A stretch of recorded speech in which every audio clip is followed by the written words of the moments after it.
So there are some things that are going to be superfluous. You're not going to need to document everything on there. Examples of those are confirmed patient or patient type.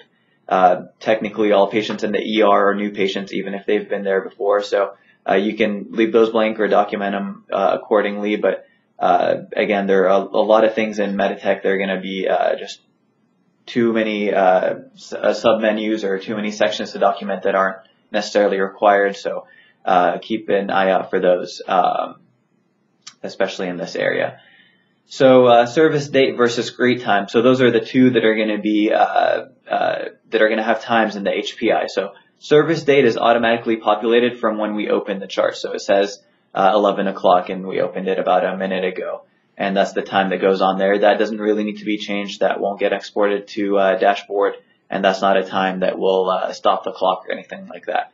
The time that you do need to keep an eye out for is the greet time. And this is the time that you are assuming care of the patient and stopping the clock essentially. So just make sure that this time matches the time that you'd like to reflect your care. And if you disagree with that time, it would just open up this menu here. You can erase that and change it to the time that you do want on there. And clicking OK will just input that into here.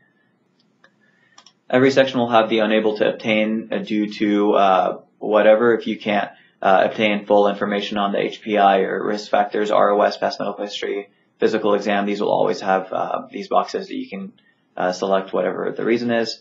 And timing.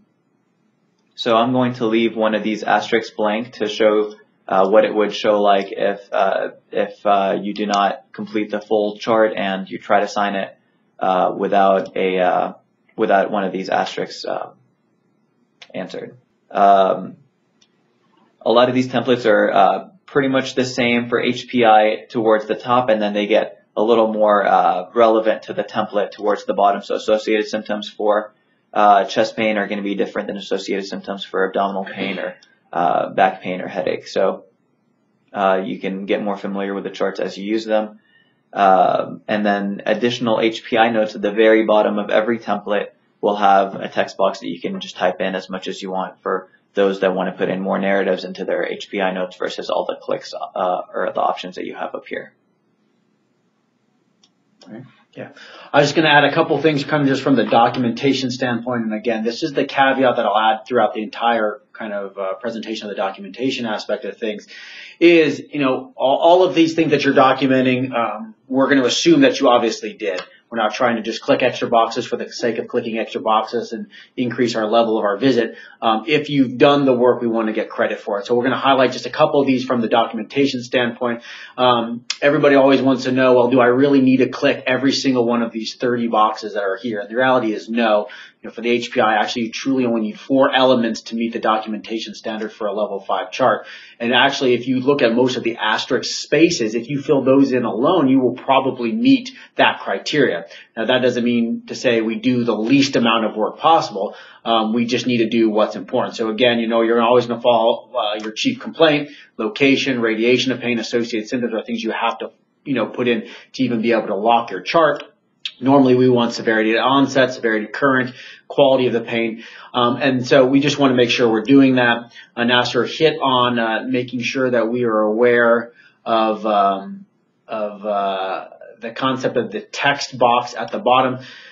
The hard part about EDMs, or the electronic medical records, EMRs, excuse me, is that they look very, very similar every time. They, you know, lots of clicks and boxes we click, and they all look very same. These are your one area when you can put in free text where you can make your chart look very, very unique. And these points would be caught still in this box if you just wrote a narrative, patient with chest pain, 5 out of 10, nausea, vomiting, radiating the left arm, better with nitro.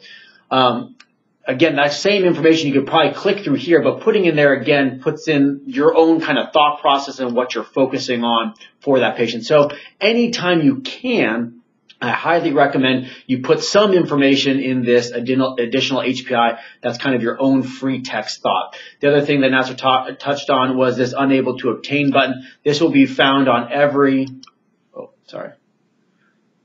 there we go. computer's thinking for a second. Unable to attend. This is your caveat, as there are times that you will be unable to put in a history given the patient is obtunded, they're intubated, or so on. And this is your kind of one out to say, well, I tried to get this information, I couldn't get it. Make sure that you click on why the patient was, again, you're unable to get that information. You can click the boxes there. Obviously, another great one is just the dotted line, and then write free text, patient in by EMS, GCS of 3, unable to get HPI. And this will now, when you're going through to code that chart, understand that we don't need to meet the requirements for 4 elements because we're unable to get them.